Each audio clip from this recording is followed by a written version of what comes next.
News है measles के बारे में, मीजल्स यानी खसरा, उसके बारे में। उसके बाद हम जानेंगे हमारा सेकंड आर्टिकल है प्रधानमंत्री जन आरोग्य योजना के बारे में, उसके बारे में जानेंगे कि क्या न्यूज़ में है, क्या इंपॉर्टेंट है इसके बारे में वो जानेंगे। तीसरा हमारा आर्टिकल है टेक्सटाइल क्लॉथ के बारे में, ये जानेंगे। चौथा हमारा आर्टिकल है वो है COP28 कॉन्फ्रेंस ऑफ पार्टी की मीटिंग 28 वाली मीटिंग होने वाली है, इसके बारे में न्यूज़ है वो जानेंगे। और हमारा लास्ट आर्टिकल है क्रायोस्फीयर रिपोर्ट के बारे में, क्रायोस्फीयर की भी रिपोर्ट आई उसके बारे में। तो चलिए डिस्कशन स्टार्ट करते हैं, जाते हैं हमारे पहले आर्टिकल की ओर। देखो अभी ये न्यूज़ में चल रहा है ऑस्ट्रेलिया से भारत हार गई है, उसके बारे में काफ़ी दिन आर्टिकल वगैरह आई, अपने लिए इतने इंपॉर्टेंट है नहीं, इतना मैटर करता नहीं कि कौन आ रहा कौन जीता, बस भारत हारी, बुरा हुआ, सब रोए, काफ़ी मतलब फिर भी अच्छे खेले, अपने प्लेयर बहुत अच्छा करा है, इसलिए खुशी की बात है, हार जीत तो होता रहता है। चलो आगे बढ़ो, अपने लिए इतना करता नहीं है, यूपीएससी में इतना काम आने वाला है नहीं। चलते अपनी पहली न्यूज़ की ओर। हमारा पहला आर्टिकल है मीजल्स, मीजल्स मीजल्स यानी खसरा, हिंदी मीडियम, मीजल्स यानी खसरा। न्यूज़ में क्यों है? WHO और यूएस की एक एजेंसी है डिजीज़ कंट्रोल एंड प्रिवेंशन, इन्होंने अभी एक रिपोर्ट दी है, उसमें कहा है कि जो मीजल्स है ना उससे होने वाली डेथ की 43% है, उसमें इंक्रीज़ हो गया है, मतलब मीजल्स से मरने वाले लोगों की संख्या है 43% उसमें बढ़ोतरी हो गई। तो न्यूज़ उतनी इंपॉर्टेंट है नहीं, क्वेश्चन बनता नहीं है। जानते हैं मीजल्स के बारे में, खसरा के बारे में। मीजल्स है वो कॉन्टीजिनियस डिजीज़ है कोज बाई वायरस, कॉन्टीजिनियस संक्रामक रोग है, ठीक है। अब संक्रामक रोग क्या होता है? संक्रामक रोग ऐसा है कि अगर एक व्यक्ति को हो गया ना, पर्सन ए को हुआ है, अगर वो खांसेगा छींकेगा तो पर्सन बी को भी हो जाएगा, इसे कहते हैं संक्रामक कॉन्टेजियस रोग। कॉन्टेजियस डिसीज मीन्स अगर एक पर्सन को हुआ है, अगर वो सांस लेता है, छींकता है, खांसता है तो उससे दूसरे व्यक्ति को भी हो जाता है, तो ये होता है संक्रामक कॉन्टेजियस रोग या कॉन्टेजियस डिसीज। और वायरस जनित है, ये भी आप याद रखना, कॉन्टेजियस है वायरस, ये फैक्ट याद करते जाना है ना, फैक्ट आपको बनते तो फैक्ट पहला कॉन्टेजियस है, कॉन्टेजियस डिजीज़ है, दूसरा वायरस से फैलता है, ठीक है, ये चीज़ याद रखना। तीसरा वायरस होता है RNA वायरस, RNA वायरस होता है, ये चीज़ आप याद रखना। सिंगल स्टेरियोटाइप होता है, ये याद रखना, मतलब कॉन्टेजियस वायरस डिजीज़ है, और नहीं कॉन्टेजियस डिजीज़ है, वायरस इसका जो रोग कारक क्या है वायरस है, ठीक है। कोज क्या है RNA, एक सिंगल स्टेरियोटाइप है, सिंगल स्टेरियोटाइप मीन्स एक ही ग्रुप है, इसका स्टेरियोटाइप का एक ही ग्रुप है।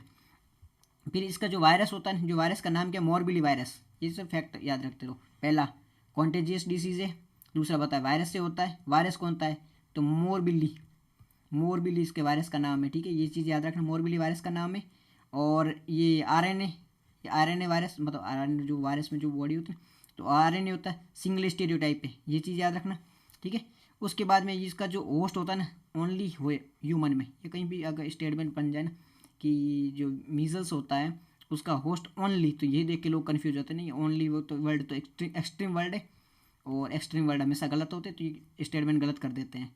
लेकिन ये चीज़ याद रखना, यहाँ पे ओनली देखो लिखा है, और only natural host, humans are only natural host of measles virus, ये मतलब नेचुरल से मतलब प्राकृतिक रूप से है ना, ह्यूमंस ही है वो मीजल्स का नेचुरल होस्ट है, तो ये चीज़ याद रखना। आप ओनली लिखा है, वो स्टेटमेंट आप गलत मत करिए ना, तो ह्यूमंस इसके ओनली होस्ट है, ठीक है।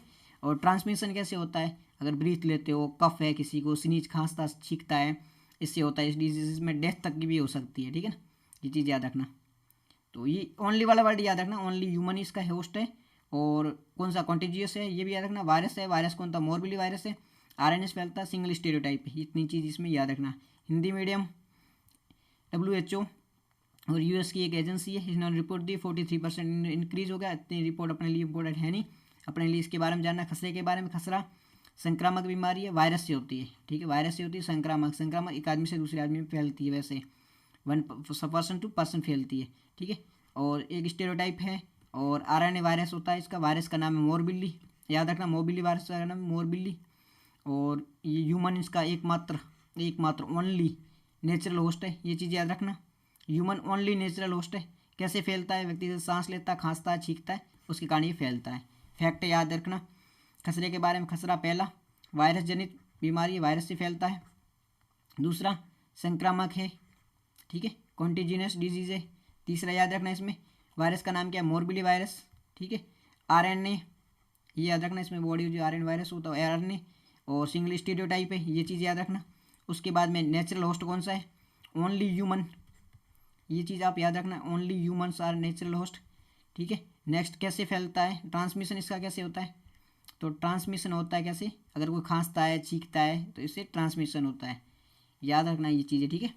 और यहाँ पे इसके बारे में कुछ और फैक्ट दिए हुए हैं कि ये सबको अफेक्ट कर सकता है, और सबको अफेक्ट करता है, मोस्टली से अफेक्ट कौन होता है, चिल्ड्रन। वैसे तो अफेक्ट सबको कर सकता है लेकिन ज़्यादातर चिल्ड्रन को अफेक्ट करता है, ठीक है।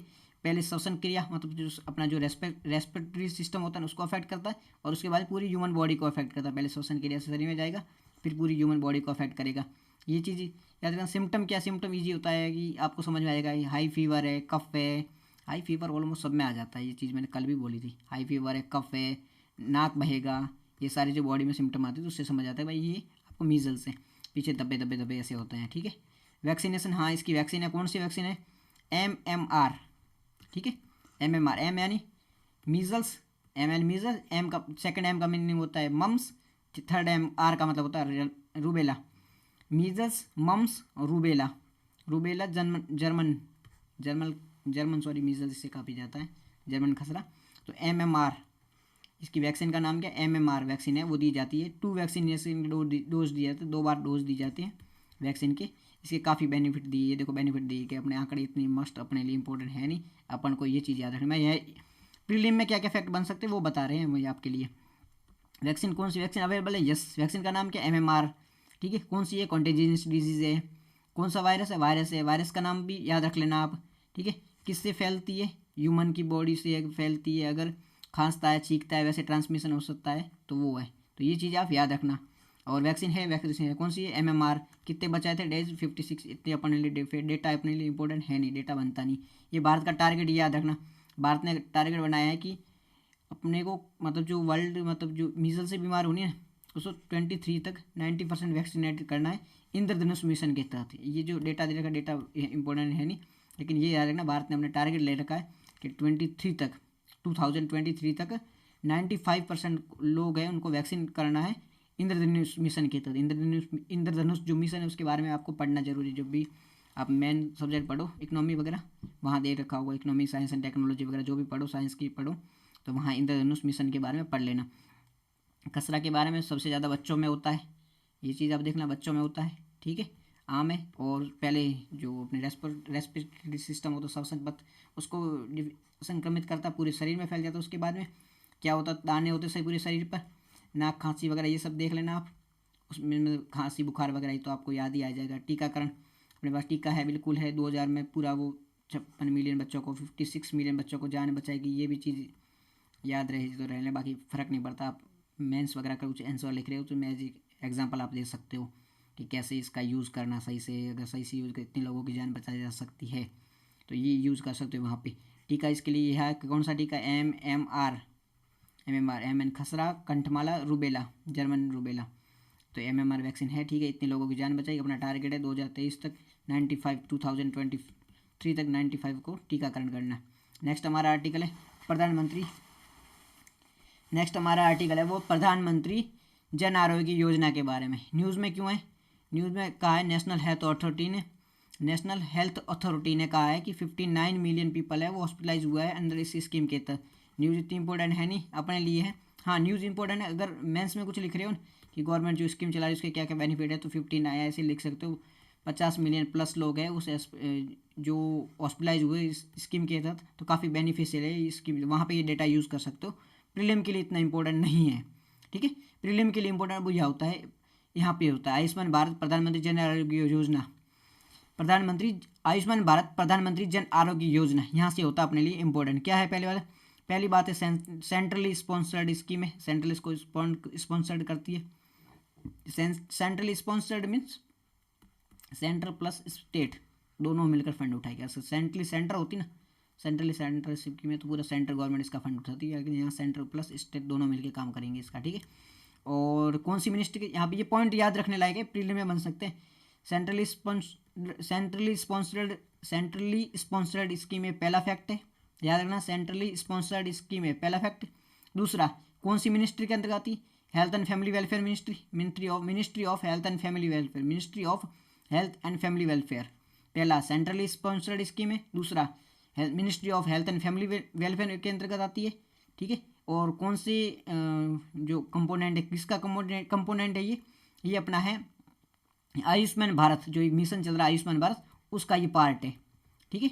क्या क्या अभी तक याद रखना आपको, सेंट्रली स्पॉन्सर्ड स्कीम है, मिनिस्ट्री कौन सी, health and family welfare ministry है इसके अंदर, ठीक है। और कौन से अपने मिशन का पार्ट है, तो आयुष्मान भारत। ये पहले ही आपको ये तो समझ में आएगा, आयुष्मान भारत लिखा है ना, ये देख के आपको समझ में आएगी आयुष्मान भारत मिशन का पार्ट है, ये तो समझ में आएगा, लेकिन ये दो चीज़ याद रखना। उसके बाद में एक अम्ब्रेला स्कीम है, अम्ब्रेला मीन्स क्या होता है, छतरी, बहुत बड़ी स्कीम है, उसके अंदर सब स्कीम छोटी छोटी होती है, ये कहा जाता है अम्ब्रेला स्कीम को, ठीक है। जैसे यूपीआई वगैरह है ना, उसकी अम्ब्रेला क्या है, एनपीसीआई, एनपीसीआई गवर्नमेंट एजेंसी है, sorry government not profit agency है, उसके अंदर बहुत सारे छोटे छोटे काम करे उसने, तो वो एनपीसीआई अम्ब्रेला है टर्म मार के। तो वैसे वैसे ये अम्ब्रेला स्कीम है, ठीक है।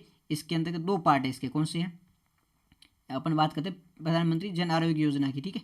इसके दो कंपोनेंट है, एक तो वो इसमें बनाए जाएंगे क्या, हेल्थ एंड फैमिली वो सेंटर बनाए जाएंगे, कौन सी, health and wellness centre, health and wellness centre बनाए जाएंगे, ठीक है। और दूसरा इसके अंतर्गत क्या किया जाएगा, national health protection scheme, national health protection scheme, मतलब इसके दो पार्ट कंपोनेंट बनेंगे, एक है हेल्थ एंड वेलनेस सेंटर बनाए जाएंगे और दूसरा नेशनल हेल्थ प्रोटेक्शन स्कीम, दो ये अलग से स्कीम चलाई जाएगी इसी के अंतर्गत, प्रधानमंत्री जन आरोग्य योजना, ठीक है। अब इसमें क्या होते हैं, 5 lakh health and wellness centre बनाए जाएंगे, sorry 1.5 lakh health and welfare centre बनाए जाएंगे, जो लोगों के डायरेक्ट टच में रहे, घरों के पास में रहे, और जो सामान्य बीमारियाँ होती हैं नॉर्मल, उसमें सुधार लाया जा सके इसके तहत। और ये बहुत बड़ी स्कीम है, इसके तहत बड़ी बीमारी जो भी उसको कवर किया जाएगा, 5 लाख का वो दिया जाएगा इंश्योरेंस वगैरह पर फैमिली पर ईयर वाला वो सिस्टम है इसमें।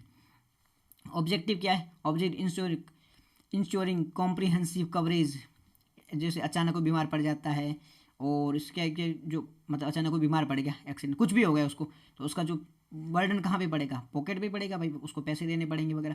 तो इससे क्या होता है, जो पॉकेट पे जो बर्डन होता है उसको कम करना, आउट ऑफ पॉकेट बर्डन, उसको एक्सपेंडिचर होता है ना उसे कम करना, और जो हॉस्पिटलाइजेशन केयर होता है ना, हॉस्पिटल जाने का केयर वगैरह, उसे एक्सेस करने में हेल्प करना है। ऑब्जेक्टिव क्या है इसकी, एक तो जो अचानक बीमार पड़ जाते हैं वो, और रिड्यूसिंग आउट ऑफ पॉकेट, ये खर्चा था आउट ऑफ पॉकेट में सोचा नहीं था लेकिन आप पर हो गया, आउट ऑफ पॉकेट का खर्चा उसे कम करना, और लोगों की हॉस्पिटल जाने तक की पहुँच है उसे ईजी बनाना। और वेलनेस सेंटर बनाए जाएंगे, ये पहली बात कर ली थी हमने, और चाइल्ड है, मेटर्निटी है, उसमें सुधार किया जाएगा, ठीक है, घर के लोग आसपास होंगे तो। हिंदी मीडियम, आयुष्मान भारत प्रधानमंत्री जन आरोग्य योजना न्यूज़ में क्यों इंपॉर्टेंट है नहीं, बस आप मेंस में यूज़ कर सकते हो, 50 मिलियन तक लोगों को फ़ायदा मिला इस योजना के तहत, बस इतना ध्यान रखना, ठीक है। केंद्र प्रायोजित योजना सेंट्रली स्पॉन्सर्ड स्कीम है, ये याद रखना ये चीज़, आयुष्मान भारत घटक है। और कौन सी मिनिस्ट्री है, health and family welfare ministry है, अपनी स्वास्थ्य और परिवार कल्याण मंत्रालय इसके तहत। और कौन से मिशन के तहत आती है, आयुष्मान भारत, आयुष्मान भारत जो मिशन है उसके तहत आती है, ये चीज़ याद रखना। अम्ब्रेला स्कीम है, 2 घटक है, कौन कौन से 2 इसके फैक्टर है, 2 घटक है इसके, एक तो हेल्थ एंड वेलनेस सेंटर खोले जाएंगे और दूसरा है नेशनल हेल्थ प्रोटेक्शन स्कीम, ये दोनों इसके पार्ट है। और इसमें क्या किया जाता है, इसमें किया जाता है जो भी अचानक खर्चा हो जाए उसे कम करना, अस्पतालों में भर्ती होती है उसका खर्चा कम करना, ठीक है, ये चीज़ याद रखना। 1.5 लाख जो उपकेंद्र खोले जाएंगे, हेल्थ एंड वेलनेस सेंटर खोले जाएंगे, उसका ध्यान रखना। और जो गैर संचारी बीमारी होती है मदर्स एंड उसके सन को, वो उसमें भी देखभाल वगैरह की जाएगी। बेनिफिट क्या होगा, क्या क्या बेनिफिट दी जाएंगी, ये आप याद रखना यार, इसमें डायरेक्ट क्वेश्चन बन सकता है प्रीलिम में, डायरेक्ट पॉइंट उठा के यहाँ से पूछ जाएगी, 4 दिए जाएंगे, किसके कंपोनेंट है, तो डायरेक्ट ही यहाँ से बन सकता है, ये चीज़ें याद रखेगा। या ऐसे दे सकते हैं कि ये इस स्कीम में आयुष्मान भारत योजना में कौन कौन से फॉलोइंग जो पॉइंट है वो कवर होते हैं, तो ऐसे दे जाएगी कि बेनिफिट कवर होता है, उसमें 2-3 इसके दे देंगे, एक अलग दे सकते हैं, या 2 किसी और के दे, 2 इसके दे, तो ये चीज़ आप याद रखना क्या क्या कवर होता है इसमें, बेनिफिट क्या क्या है। 5 लाख दिए जाएंगे, देखो ऐसे ये भी टर्म तक ये तक पूछे जा सकते हैं, आपको वहाँ ये कन्फ्यूज कर सकते हैं, ऐसा लिख देगा पर पर्सन पर फैमिली पर ईयर, ये लिख दिया तो हाँ ये गलत हो जाएगा, पर पर्सन की बात नहीं हुई यहाँ पे, तो ये तक चीज़ें वहाँ पे पूछी जा सकती है और कन्फ्यूज भी करती है। वहाँ पे आप लिखोगे तो आप पर पर्सन वाला, हाँ यार पर पर्सन पर फैमिली तो सुना था, या पर फैमिली पर ईयर तो सुना था, तो ये सही भी हो सकता है, नहीं यहाँ पे साफ साफ लिखा है प्रधानमंत्री जन आरोग्य स्कीम में प्रोवाइड किए जाएंगे कितने लाख, 5 लाख, वहाँ पे कुछ ये भी रेट बढ़ा जा सकती है, तो ये भी फैक्ट भी याद रखना, 5 लाख दिए जाएंगे पर फैमिली पर ईयर, 2 चीज़ें यहाँ पे बोली, पर फैमिली पर ईयर, पर पर्सन की बात नहीं हुई है। तो आप यहाँ पे कन्फ्यूज मत हो, अगर ऐसा प्रीलिम में बन जाए तो हटा देना, एलिमेंट कर देना। नहीं, 5 लाख की बात हुई है, पर फैमिली पर ईयर की बात हुई है। तो पहला फैक्ट ये याद रखना, अगर बन जाए तो ध्यान रखना, वहाँ पे प्रीलिम में बन भी सकता है और वहाँ पे गलत भी हो जाता है एलिजिबिलिटी। और ये भी बन सकता है कुछ क्राइटेरिया वगैरह दे रखा है क्या कि हाँ ऐसे है, इसमें 2011 की जो जनगणना है उसके अकॉर्डिंग दी जाएगा बेनिफिट। नहीं, कास्ट इकोनॉमिक वो सेंसस हुए थे उसके डेटाबेस के अकॉर्डिंग का सोशियो इकोनॉमिक कास्ट सेंसस हुए थे ना, उसका जो डेटाबेस है उसके अकॉर्डिंग इनका जो बेनिफिट है वो दिया जाएगा। ना ऐसे बोल दे 2011 की जनगणना नहीं इसके अकॉर्डिंग, ऐसा कुछ नहीं। तो ये चीज़ें याद रखना, पहला ये याद रखना कितने पैसे दी जाएंगे, किसको दी जाएंगी, 5 लाख पर फैमिली पर ईयर। दूसरा क्या फैक्ट याद रखना है, कौन सा डेटाबेस यूज किया, तो सोशियो इकोनॉमिक कास्ट सेंसस का database, socio economic caste census का डेटाबेस यूज हुआ है। और कवर्ड क्या किया जाएगा, बेनिफिशियरी को कवर्ड किया जाएगा। एक तो कौन कौन से हॉस्पिटल, पब्लिक हॉस्पिटल, ये चीज़ भी याद करना। क्या इसमें public hospital only public hospital नहीं, ओनली नहीं है, इसमें प्राइवेट हॉस्पिटल भी है, लेकिन प्राइवेट के ऑल प्राइवेट हॉस्पिटल कवर है नहीं, जो इम्पेनल्ड किए गए, जिसको सूची में शामिल किया गया, नहीं ये हॉस्पिटल काम कर सकते हैं, उनको ही शामिल किया। तो क्या क्या बन सकता है इसमें, यहाँ पे यूज़ कर दिया जाएगा। इसमें ओनली गवर्नमेंट हॉस्पिटल ही शामिल किए गए हैं कि वही इसका बेनिफिट दे सकते, नहीं प्राइवेट हॉस्पिटल, तो ऑल प्राइवेट हॉस्पिटल कवर्ड के नहीं, जो इम्पेनल्ड किए गए हैं वही बेनिफिट दे सकते हैं। तो ये क्वेश्चन बनते हैं वहाँ पे कन्फ्यूज करते हैं और गलत करा सकते हैं, ठीक है। इसमें ओनली प्री, मतलब एक बार हॉस्पिटल से एडमिट होने से पहले ही का खर्चा उठाया गया, नहीं प्री और पोस्ट दोनों, पहले हॉस्पिटल में आप एडमिट हो उसका भी है, बाहर आने का खर्चा, बाहर आने के बाद में बहुत सारे खर्चे होते हैं कि बाद में वापस दवाई चाहिए होगी या कुछ भी हो सकता है, तो प्री एंड पोस्ट दोनों ही एक्सपेंडिचर को शामिल किया गया। तो ये फैक्ट बनते हैं, तो तब याद रखना है इनको, ठीक है। प्री एग्जिस्टिंग कंडीशन मीन्स इसमें क्या होता है, ऑल मतलब डे 1 से आपने पॉलिसी ली है, उसके डे 1 से आपको अगर कुछ हुआ तो सारे कवर हो जाएंगे, ठीक है। केसलेस बेनिफिट ये बन सकता है क्वेश्चन के, नहीं यार पहले पैसे जमा करवाने पड़े, नहीं केसलेस, आपको जाके एडमिट हो जाओ उसके बाद में गवर्नमेंट पैसे देते रहेगी, तो केसलेस बेनिफिट है। और benefit can caseless benefit across family across country, कि नहीं वो जहाँ का आदमी, ये क्वेश्चन ऐसे बन सकता है जहाँ का आदमी है वहीं से वो, नहीं ऐसा नहीं है, पूरे देश में वो कहीं से भी जाके जो इम्पेनल्ड प्राइवेट हॉस्पिटल है या गवर्नमेंट के जो हॉस्पिटल है वहाँ जाके वो अपना इलाज करवा सकता है पूरे देश में, केसलेस है और प्रॉफिट मिलता है पूरे देश में। ये क्वेश्चन बनते हैं, इन पे याद रखना पूरा माइंड में, मतलब वहाँ जाके कन्फ्यूज, ऐसे ईजी है लेकिन वहाँ जाके कन्फ्यूज कर जाते हैं जब अपन रियल एग्जाम में बैठते हैं, ठीक है। इम्प्लीमेंट कौन करता है, स्टेट लेवल सेंट्रल लेवल पे करता है नेशनल हेल्थ अथॉरिटी, यहाँ पे ये कन्फ्यूज कर देंगे कि ऐसे पूछ सकते हैं। इम्प्लीमेंट कौन करता है, state health authority, national level पे स्टेट हेल्थ अथॉरिटी। तो अपन यह सोचेंगे नहीं यार इस बड़ा तो था स्टेट हेल्थ अथॉरिटी का नाम, तो हाँ हो सकता है ये कर रही हो, इम्प्लीमेंट कर रही हो, या फिर मिनिस्ट्री का नाम है health and family welfare implement, नहीं नेशनल लेवल पे कर रही है national health authority, state level पे करती state health authority, state level पे state health authority, state level पर state health authority, national level पर नेशनल हेल्थ अथॉरिटी। चीज़ें माइंड में डाल देना, ठीक है, ये चीज़ें होती है। फिर इम्प्लीमेंटेशन नेशनल लेवल पर, नेशनल हेल्थ अथॉरिटी के बारे में जान लेते हैं। नेशनल हेल्थ अथॉरिटी सबसे पहले क्या करती है, ये प्रधानमंत्री जन आरोग्य योजना जो मैंने पढ़ा इसको इम्प्लीमेंट करती है, ठीक है। कौन सी मिनिस्ट्री के अंतर्गत आती है, national health and family welfare. अभी अपन ने आपको समझ भी आ जाएगा हेल्थ का, तो जैसे कंफ्यूज भी कर जाता है लेकिन थोड़ा बहुत ईजी याद रह जाएगा। National health and family welfare ministry के अंतर्गत ये फुल्ली ऑटोनोमस है, ये चीज़ याद रखना, फुल्ली ऑटोनोमस अपना कार्य है ना, उसमें इंटरफेयर गवर्नमेंट नहीं करती क्योंकि ये अटैच ऑफिस है। देखो आपको ये चीज़ें भी याद होनी चाहिए, कौन सी अटैच ऑफिस है, कौन सी ऐसी अलग अलग ऑफिसें होती है ना, कोई डायरेक्ट जुड़ी हुई है, कोई अटैच है, कोई ऐसी ऑफिसें बनती है, तो यहाँ पे ये अटैच ऑफिस है, ठीक है। याद रखना जो ये अपने बात है नेशनल हेल्थ अथॉरिटी की, तो कोई इंडिपेंडेंस ऑफिसर होती है तो वो चीज़ याद रखना, ये अटैच ऑफिस है। कौन सी ministry, national health and family welfare. Attach office का क्या होता है कि वो ऑटोनोमस ज़्यादा होता है, फुल्ली ऑटोनोमस, उन बार बार इंटरफेयर नहीं होता है गवर्नमेंट का, इसलिए अटैच ऑफिस है। क्या करती है गवर्नेंस को कौन करता है, मिनिस्टर, इसका तो जो चेयरपर्सन कौन होता है, तो यूनियन मिनिस्टर होता है। हेल्थ एंड फैमिली वेलफेयर का जो मिनिस्टर होते हैं, जो मंत्री होते हैं, वो उसके चेयरमैन होते हैं। चीज़ें आपको याद रहेगी, याद रखना, ईजी है, ज़्यादा नहीं है। क्या करता है हिंदी मीडियम, 5 लाख रुपए देता है इस स्कीम के तहत, 5 लाख रुपए दी जाते हैं पर साल प्रति वर्ष हर फैमिली को, पर प्रति परिवार प्रति वर्ष 5 लाख रुपए दिए जाते हैं, ठीक है। देखभाल की जाती है माध्यमिक में और तृतीय उसमें हॉस्पिटल में, ठीक है। किस किस को दी जाती है, एक इकोनॉमिक सेंसस निकले थे, caste economic census, socio economic caste census निकले थे, उसके अकॉर्डिंग दी जाते हैं, ठीक है। ये पात्रता थी इसके लिए, ठीक है। बाद में क्राइटेरिया एलिजिबिलिटी, ये याद रखना। फिर इनमें जो सब ऑल गवर्नमेंट हॉस्पिटल नहीं, सारे गवर्नमेंट हॉस्पिटल नहीं, इम्पैनल्ड प्राइवेट हॉस्पिटल भी शामिल है, ये चीज़ें याद रखना चाहिए।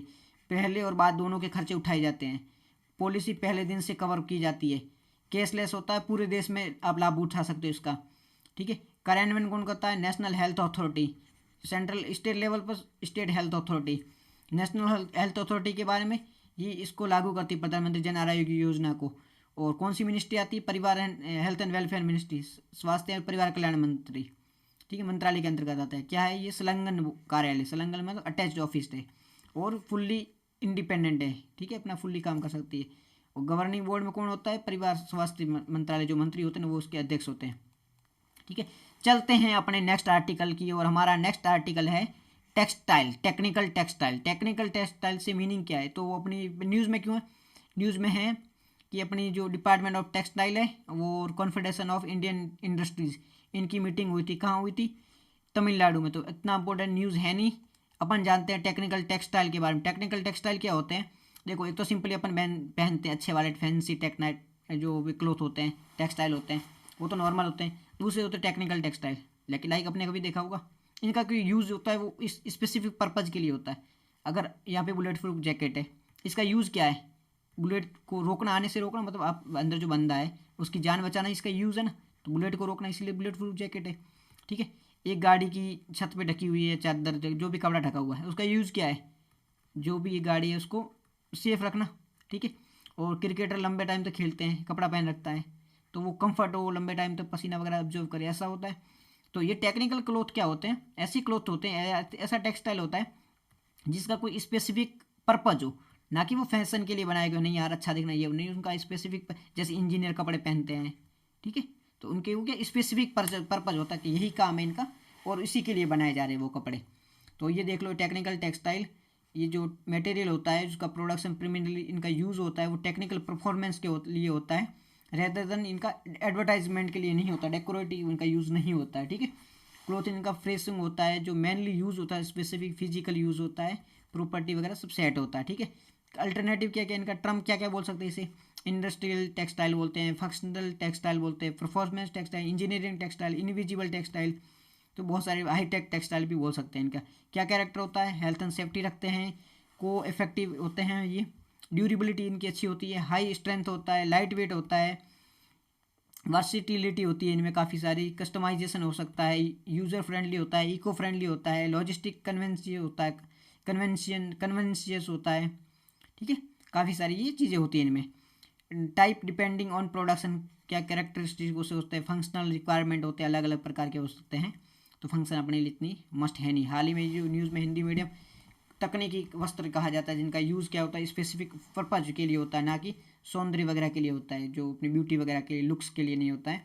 इनका बुलेट प्रूफ है तो बुलेट जैकेट सेव करेगा, गाड़ी को बचाने तो वो है, क्रिकेटर की वो ड्रेस है तो उनके लिए कुछ स्पेसिफिक टेक्नोलॉजी होती है, इसी के लिए वो बनाए जाते हैं, साज सजावट के लिए नहीं होता, ठीक है। इनको कार्यात्मक हो सकते हैं, प्रदर्शन वस्त्र होते हैं, इंजीनियर वस्त्र बोलते हैं, उद्योग वस्त्र बोलते हैं, हाईटेक वस्त्र भी बोल सकते हैं, ठीक है। और क्या होता है? विशेषता सुरक्षा रखता है, ये उच्च शक्ति होते हैं, हल्के होते हैं, अलग अलग प्रकार के हो सकते हैं, ठीक है। ये चीज़ इसके बारे में थी, ठीक है। आगे देख लेते हैं इसके बारे में। ये इनकी फंक्शन दे रखे हैं देखो, और इनकी एप्लीकेशन भी दे रखी है कि इनका क्या क्या एप्लीकेशन होते हैं, बहुत सारे, स्पोर्ट वियर होते हैं, हेल्थ केयर होते हैं।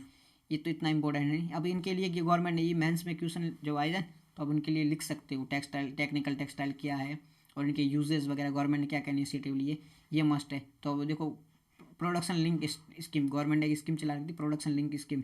इसमें क्या होता है कि जो टेक्सटाइल, मतलब इस स्कीम का एम ही ये प्रोडक्शन को लिंक करने के लिए इनिशिएटिव दिया जाता है कि आपको प्रोडक्शन कैसे बढ़े। तो इसमें क्या होता है कि जो टेक्सटाइल सेक्टर में होता है ना, aim promote the production high man value add the government and technical textile, इनको बढ़ाने के लिए, प्रोडक्शन देने के लिए ये स्कीम लाई गई। मतलब जो टेक्सटाइल, टेक्निकल टेक्सटाइल होता है उसमें मैन मेड जो फाइबर होता है ना, उसको जो प्रोडक्शन को बढ़ाने के लिए प्रोडक्शन लिंक स्कीम लाएगी, ताकि उनको बेनिफिट हो और वो इसको बढ़ावा मिले टेक्निकल टेक्सटाइल को। उसके अलावा ये organised system nomenclature, HSN code है, किसके लिए कोड है?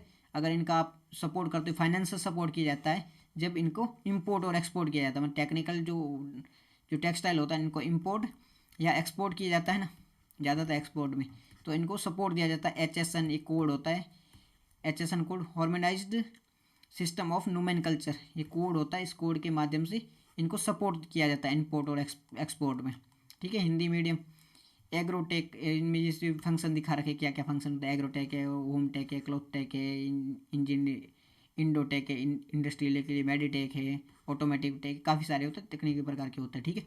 क्या क्या यूज़ होता है, कृषि में होता है, बुलेट प्रोजेक्ट में काफ़ी सारी जगह हो सकता है। गवर्नमेंट ने प्रोडक्शन लिंक स्कीम चला रखी है, जिसका एम क्या है, उच्च मूल्य वाले जो मान फाइबर वाले होते हैं ना, उनको बढ़ावा देना है।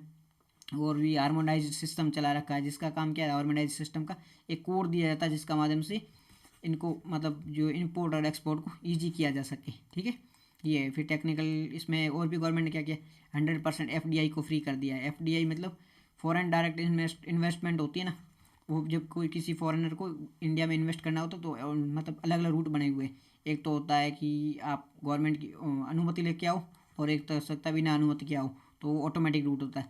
तो उसमें क्या होता है कि जो ये अपना टेक्निकल टेक्सटाइल है, उसमें आप 100%, और FDI की भी लिमिट है, कई बार 50% कर सकते हो, 30% कर सकते हो, तो अलग अलग लिमिट बांध रखी। तो इसमें क्या था, 100%, कोई भी जो कंपनी अगर इन्वेस्ट करी टेक्निकल टेक्सटाइल में, तो वो 100% इन्वेस्ट कर सकती है, और वो भी ऑटोमेटिक रूप में, जितना ज़्यादा मगजमारी नहीं करनी, आप इन्वेस्ट करो और यूज़ करो, टेक्निकल टेक्सटाइल बनाओ भारत में, आपको छूटे या उसमें इन्वेस्ट करो।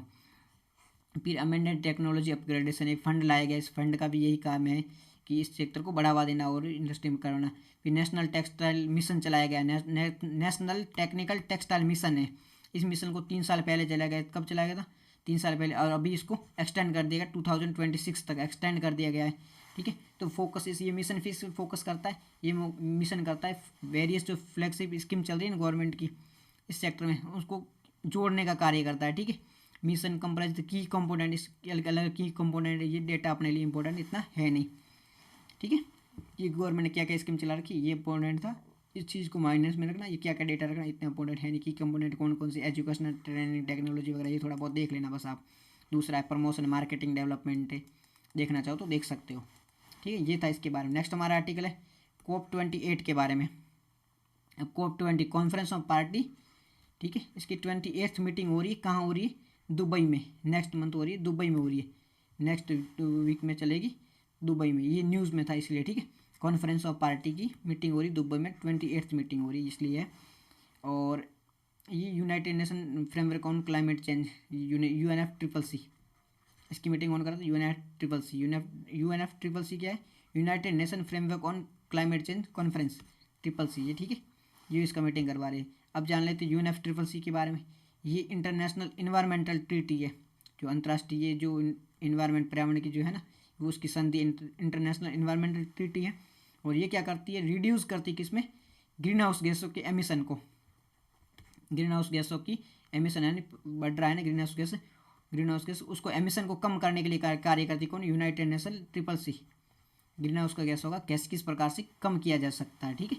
और इसकी स्थापना कब हुई थी, इस्टेब्लिश हुआ था 1992 में, रियो डी जेनेरो में सम्मेलन हुआ, ब्राज़ील की शहर था रियो डी जेनेरो, वहाँ पे सम्मेलन हुआ था। इसे अर्थ समिट भी कहा जाता है, ठीक है, उसमें अर्थ समिट भी कहा जाता है, उसी में इसको इस्टेब्लिश किया जाता है UNFCCC को। और वहाँ से स्टार्ट हुई थी कॉन्फ्रेंस ऑफ पार्टी, ठीक है, अभी यही वहीं से स्टार्ट होता है। इट्स फ्रेमवर्क रिक्वायर्ड इंडिविजुअल, इसमें क्या है, तो जो भी देश है ना, वो इंडिविजुअली कंट्री है, वो इंडिविजुअली जाके परफॉर्म करेगी। लेकिन पहले सारे देश एक साथ मिलकर कार्य करते, नहीं यार वो काम कर लेगा, ऐसे बहाने ढूंढ लेते। अब क्या इंडिविजुअल, भारत अपना टारगेट लेगा, पाकिस्तान अपना टारगेट लेगा, ऐसे इंडिविजुअली कार्य करेंगे। इसकी कॉन्फ्रेंस ऑफ पार्टी की टोटल कितने देश है इसमें शामिल, तो 197 कंट्रीज इसके मेंबर है कॉन्फ्रेंस ऑफ पार्टी की। अब जान लेते कॉन्फ्रेंस ऑफ पार्टी क्या है। कॉन्फ्रेंस ऑफ पार्टी है वो UNFCCC है ना, उसकी सबसे सुप्रीम बॉडी है। इसके एक जो आर्टिकल है उसके अकॉर्डिंग ये सुप्रीम बॉडी है, और ये कार्य करता है। इसके जो मेकिंग हाईएस्ट मेकिंग बॉडी होती है, डिसीजन मेकिंग बॉडी है, वो यही है, कॉन्फ्रेंस ऑफ पार्टी है। UNFCCC की जो भी हाईएस्ट जो भी डिसीजन मेकिंग बॉडी है वो कॉन्फ्रेंस ऑफ पार्टी है। और इसमें 197 देश के जो प्रीमियर होते हैं वो शामिल होते हैं, 197 कंट्रीज में शामिल है, ठीक है। सुप्रीम बॉडी ये है। हिंदी में न्यूज़ देख लो, 28वां कॉन्फ्रेंस ऑफ पार्टी का आयोजन हो रहा है दुबई में, इसलिए न्यूज़ में है, और वहाँ पे कुछ मुद्दा भी हो गया, ठीक है। और UNFCCC क्या है, ये इंटरनेशनल एनवायरमेंटल ट्रीटी है। एम क्या है, जो भी ग्रीन हाउस गैसेस है, ग्रीन हाउस गैस है जिसको हिंदी में हिंदी में क्या ही जानोगे, ग्रीन हाउस गैस याद रखना क्या है, हरित ग्रह गैस ऐसा कुछ बोल सकते हो। तो ग्रीन हाउस गैसों के एमिशन को कम करने का कार्य करती है ये, ठीक है। कैसे भी करके ग्रीन हाउस गैसों के एमिशन को कम किया जाए। और इसकी स्थापना कब हुई थी, 1992 में रियो डी जेनेरो में सम्मेलन हुआ, तब इसकी स्थापना हुई थी, जिसे अर्थ समिट भी कहा जाता है। कार्य क्या काम ना इसका, इसकी कार्य करता है जो आप इंडिविजुअली जो देश है वो इस्टेब्लिश अपनी जो अपनी बताओ योग्यता, आप कितना कम कर सकते हो, तो कितना कम कर सकते हो एमिशन को, उस पर बाद में प्रतिबद्धता दिलाता है। 197 पार्टी जो इसकी कॉन्फ्रेंस ऑफ पार्टी जो इसका है वो सर्वोच्च निकाय, हाईएस्ट डिसीजन मेकिंग बॉडी है वो कॉन्फ्रेंस ऑफ पार्टी है, ठीक है। और इंडिया का की रोल क्या हो सकता है, इंडिया कॉन्फ्रेंस ऑफ पार्टी का 28 में काफ़ी रोल हो सकता है, क्योंकि कॉन्फ्रेंस ऑफ पार्टी 27 हुई थी, तब इंडिया ने एक प्रपोजल लाया था, लॉस एंड डैमेज फंड था, उसे लाने में इंडिया का बहुत बड़ा योगदान था। मेंस की दृष्टि से ये इंपॉर्टेंट है कि इंडिया का कॉन्फ्रेंस ऑफ पार्टी में क्या रोल हो सकता है। मेंस में काफ़ी सारे फैक्ट दिए गए, आप याद कर लेना, क्योंकि मेंस में इसका सीधे सीधे क्वेश्चन बन सकता है, और यहाँ से उठा के आप पॉइंट ले सकते हो। इंडिया का इंपॉर्टेंट रोल है, इंडिया क्या करता है ग्रीन हाउस गैसों के एमिशन में, थर्ड इंडिया का नंबर आता है। मतलब पर पर्सन इंडिया का रोल कम है, बट इंडिया में पॉपुलेशन भी बहुत ज़्यादा है ना, 140 करोड़ आप देख लो, इतनी पॉपुलेशन अगर थोड़ा थोड़ा भी करते तो बहुत ज़्यादा हो सकता है। तो US चाइना के बाद में थर्ड नंबर पे इंडिया आता है ग्रीन हाउस गैसों के एमिशन में, ठीक है। तो इंडिया का इंपॉर्टेंट रोल होना ही चाहिए, ठीक है। और लॉस एंड डैमेज फंड है, वो भी बनाने में इंडिया ने काफ़ी अच्छा योगदान दिया था। इसके बाद में इंडिया का जो ग्लोबल साउथ का वॉइस बना उठाता है, तो ग्लोबल साउथ की वॉइस भी इंडिया को उठानी चाहिए। और कैसे भी करके कॉन्फ्रेंस ऑफ पार्टी में जो भी बातें होती है, या फिर ग्लोबल वार्मिंग को कम करने के लिए, ग्रीन हाउस गैसों को कम करने के लिए, उसमें इंडिया हेल्प कर सकता है। और ये नंबर दे रखे, नंबर तो अपने लिए इंपॉर्टेंट है नहीं, इतना नंबर ध्यान रखने की जरूरत नहीं है। इसको मुआवजा देने के लिए कितना मुआवजे की जरूरत है, इतना नंबर तो इंपॉर्टेंट है नहीं। अनुकूलन को प्राप्त करने के लिए भारत काफ़ी इसमें योगदान दे सकता है, ठीक है। ये था, इसमें भी फैक्ट दिए गए, मोस्ट ऑफ जो फैक्ट हमारे लिए इंपॉर्टेंट है नहीं। कॉन्फ्रेंस ऑफ पार्टी में कवर टेस्ट को कोयला इंजन में बदले दिन, इतना वो कवर करना, ये लक्ष्य वगैरह दे रखे, आपको एक बार देख लेना भारत ने क्या क्या टारगेट बना रखे हैं, ठीक है। नेक्स्ट हमारा आर्टिकल है state of the cryosphere report 2023, state of cryosphere 2023 ये रिपोर्ट है। ये रिपोर्ट रिलीज़ करी है स्टेट ऑफ क्रायोस्फीयर रिपोर्ट 2023 की।